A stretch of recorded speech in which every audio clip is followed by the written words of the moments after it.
کیونکہ مریم نواز کی ٹرولنگ دو وجوہات پہ کی جا رہی ہے. ایک تو یہ کہ یہ ایک نجی دورہ تھا اور اس پہ ایک پرائم منسٹر کو اور ایک وزیر اعلیٰ کو جانا، بے شک فارم 47 کے ہوں دونوں، لیکن کیا ان کو جانا چاہیے تھا کہ نہیں، ایک تو یہ ایشو تھا.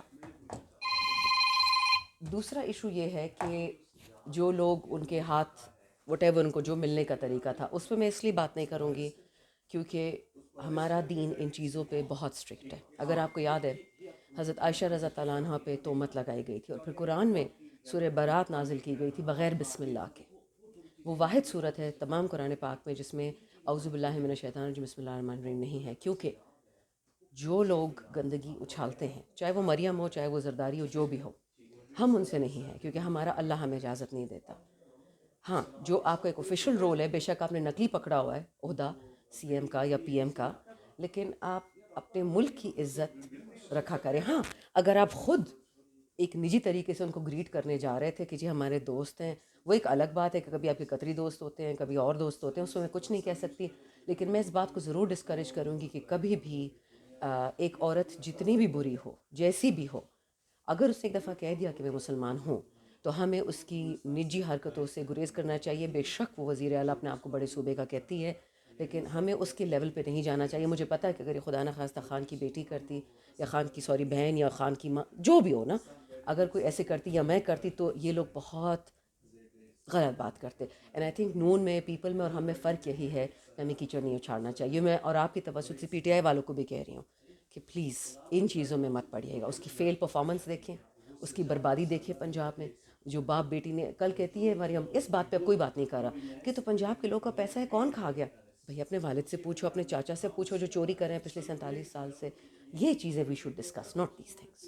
اچھا یہ بتائیے گا کہ اس وقت جو مذاکرات کی بات کی جا رہی ہے، حکومت تو بڑی جو ہے وہ اس والے سے ان کو خدشات ہیں کہ عمران خان کی جو ٹیم ہے ان کے پاس اتنی اتھارٹی نہیں ہے. جس طرح کے مذاکرات ہوتے ہیں ہر بات جو ہے وہ پوچھنا، حکومتی راکین یہ کہتے ہوئے دکھائی دے رہے ہیں کہ مذاکراتی ٹیم نے اگر واش روم بھی جانا ہے تو عمران خان کی اجازت کے بغیر وہ کوئی بھی بات کرنا نہیں چاہتے. تو اس طرح سے جو مذاکرات ہیں وہ سبوتاج ہو جائیں گے. اور کیا سمجھتی ہیں کہ یہ جو حکومتی خدشات ہیں عمران خان صاحب اس میں بیچ میں آ رہے ہیں، تو مذاکرات آپ کو لگ رہا ہے کہ پھر کامیاب ہو پائیں گے اس بار؟ دیکھیے مذاکرات جس سے ہو رہے ہیں وہ فارم 47 والے چور ہیں، ٹھیک ہے. انہوں نے قرآنوں پہ جھوٹی قسمیں کھائی ہیں کہ ہم ایم این اے یا ایم پی یا پرائم منسٹر یا پریزیڈنٹ ہے. تو ان کی بات کا تو میں نے آپ کو ٹوٹل ویلیو بتا دی، زیرو بٹانڈا. ٹھیک. دوسرا مذاکرات یہ اس لیے نہیں کرے کہ ان کو پاکستان کا کوئی غم ہے. مذاکرات انہوں نے اس لیے کیے ہیں کہ کسی نہ کسی زرداری کی چوریاں چھپ جائیں، مریم کی، نواز کی، شہباز کی، ان کی چوریوں پہ پردے آ جائیں. وہ تو ہوگا نہیں انشاءاللہ. تیسرا، عمران خان وہ آدمی ہے جو ہمیں اجازت دیتا تھا کہ مجھ سے سوال پوچھو. ہم نے اسد عمر کے بارے میں سوال پوچھے، 1000 سوال پوچھے تھے اسے جب وہ پرائم منسٹر تھا. چوتھی بات، ہم نانا دانا دادا دادی پوتا پوتی کی پارٹی نہیں ہے نون اور پیپل کی طرح. ہم ڈیموکریسی پہ چلتے ہیں. خان نے کس کو آتھرائز کیا ہے، ایک لمٹ دی ہے کہ اس سے آگے نہیں جانا. یہ بات ان کی ذرا سنیں. مریم نواز کے لیے جب کھانا جاتا تھا نا ہیلی کاپٹرز میں جاتا تھا، جب آصف زرداری کی بلی کو جانا ہوتا تھا دبئی تو ہیلی کاپٹر میں جاتا تھا. یہ تو ہزاروں لاکھوں پاکستانیوں کی زندگی موت کی باتیں ہو رہی ہیں. اور اگر خان کی یہ انسٹرکشن ہے کہ آپ نے بغیر اجازت کے کام نہیں کرنا، تو کیا پاکستان کی قسمت اتنا وارنٹ نہیں کرتی؟ آپ مجھے خود بتائیں. اتنی تمیز اور عزت تو پاکستان کی ہو رہی ہے نا. اور فائنل بات ان کا کیا لگتا ہے کہ ہم -1 کر لیں گے، ہم خان کو بائی پاس کر لیں گے؟ سوال ہی پیدا نہیں ہوتا. خواب تو یہی ہے نا، یہ آ جائے وہ آ جائے فلانا آ جائے ڈھمکانا آ جائے، بس وہ ہم کریں گے نہیں. Khan will always be P T I and P T I is Imran Khan. حکومت اپنے صحافیوں کے ذریعے، منیف فاروق جو ہیں ان کے ذریعے یہ میسج دے رہی ہے کہ ٹرمپ کا توڑ ہمارے پاس نکل آیا، ہم نے محمد بن سلمان کے ساتھ ڈیل کر لی ہے اور اب ٹرمپ ہماری حکومت نہیں گرا پائیں گے، نہ امریکہ کی کال آنے والی ہے، سب کچھ اوکے جا رہا ہے. محمد بن سلمان جو ہیں وہ بالکل ہمارے ساتھ سپورٹ میں کھڑے ہو گئے. پہلے جو بائیڈن تھا، اب وہ محمد بن سلمان آ گیا جی. چلیں اچھا، آپ نے خود اپنے سوال کے بہت سارے جواب دے دیے. پہلا جواب تو یہ کہ حکومت اور صحافی یہ دونوں اکٹھے نہیں ہو سکتے، آکسی مورون ہے. لیکن مورونس تو یہ سارے ہیں. 50 لاکھ میں رات کو بیچنے کو تیار ہوتے ہیں، جھوٹ بول دیتے ہیں. So it hardly matters what they say. What is a bit alarming کہ یہ لوگ پہلے سعودی کو کھینچ رہے تھے اپنی گند میں. سعودی نے اس دن منع کر دیا، ان کے کان کھینچی کہ اپنے گندوں میں ہمیں مت ڈالو. امریکہ کو یہ کھینچے تھے, امریکہ نے بولا ہمیں معاف کر دو. امریکہ نے ان سے ہاتھ دھو لیا ہے. بائیڈن تو جا ہی رہا ہے نا, لیکن دیکھیں بائیڈن جاتے جاتے کوئی تو ان کے لیے دوستی چھوڑ جاتا ہے نا, کوئی تو ان کے لیے کہ اتنے میرے غلام ہیں, اتنے لائل ہیں, عمران خان کی حکومت گرائی, عمران خان کا بیڑا غرق کیا, پاکستان کا غرق کیا, لوگوں کو جیلوں میں ڈالا, قتل کیے, ذل شاہ کو کیا, بیبی عمار کو کیا, ارشد شریف کو کیا, تو کوئی تو ان کے لیے بائیڈن چھوڑ جاتا نا. جاتے جاتے کیا کیا بائیڈن نے نیوکلیر پروگرام پہ ان کی قطغن لگا دی, جو میزائل پروگرام ہے. اچھا پھر یہ کہتے کہ جی ٹرمپ سے ہم نے دوست ڈھونڈ لیا, بڑی اچھی بات ہے, آپ ہر جگہ دوست ڈھونڈتے رہتے ہیں. ایک ایڈوائس میں آپ کو دوں, میں کسی کو فری ایڈوائس نہیں دیتی, لیکن اپنے پاکستان میں پہلے ذرا دوست بنا لے.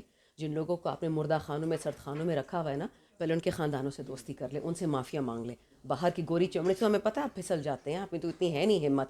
1947 سے آج تک پاکستان آزاد نہیں ہوا, ابھی بھی یہ گوروں کو غلام ہے, جس کے بھی غلام ہے, یہ ان کی مرضی ہے, ہمارا مسئلہ نہیں ہے. شندانہ گلزار صاحبہ, آپ نے لاسٹ ٹائم ہمیں یہ خبر دی تھی ہمارے توسط سے چینل کے اوپر کہ جس دن یہ سانحہ ڈی چوک ہوا ہے 26 نومبر, اس دن کوئی ایمبیسی بھی شامل تھی, تو کیا اب نام آ سکتا ہے وہ ایمبیسی کون تھی ابھی تک؟ صفائی ستھرائی میں ان کا ہاتھ تھا, ان کی ٹیم پوری آئی ہوئی تھی, ریڈی تھی یہاں پہ.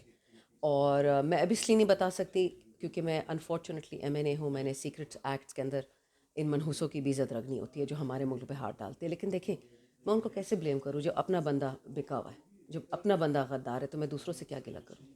ٹرمپ کے بارے میں سننے جا رہا ہے کہ 10 جنوری کو ان کے اوپر کوئی فرد جرم لگنے جا رہی ہے, اور اس وجہ سے حکومت جو ہے وہ بالکل تکڑی ہوتی دکھا رہی ہے. جیسے کوئی ٹرمپ کے خلاف خبر آ رہی ہے یا عدالتی کوئی فیصلہ نظر آتا ہے, حکومت کہتی ہے کہ ہمیں کچھ نہیں فرق پڑنے والا. ٹرمپ کے اوپر اگر لگ جاتا ہے الزام اور وہ صدر نہیں بن سکتے, تو پاکستان تحریک انصاف پھر کیا راستہ اختیار کرے گی؟ آپ خود دیکھیں اس ملک کی پرائیورٹیز ان لوگوں نے کر دی ہیں, ان چوروں نے. کرم اور پڑا چنار میں لوگوں کے گلے کاٹے جا رہے تھے, اہل تشیع کے, اہل سنت دونوں کے. دکانیں جلائی جا رہی تھی, گھر جلائے جا رہے تھے, لوگ زندہ جلائے گئے ہیں. پاکستانی تھے نا جس نے جلایا, مجھے بھی پتا, آپ کو پتا ہے کہ کہاں سے آئے تھے. شام میں جنگ ختم ہو رہی, تفکیری یہاں آ رہے ہیں, آسمان سے اتر رہے ہیں. میں نے کتنی دفعہ پوچھا کہ اربوں روپے کی باڑھ کس نے لگائی تھی, کیوں لگائی تھی, کیوں ہمارے لوگوں گلے کٹ رہے ہیں. اچھا, اور صاحب جی کہاں چلے جاتے ہیں, منسٹر آف ڈیفینس لندن جانے, شادی ہے جی. اچھا, یہ آپ کی پرائیورٹیز ہے.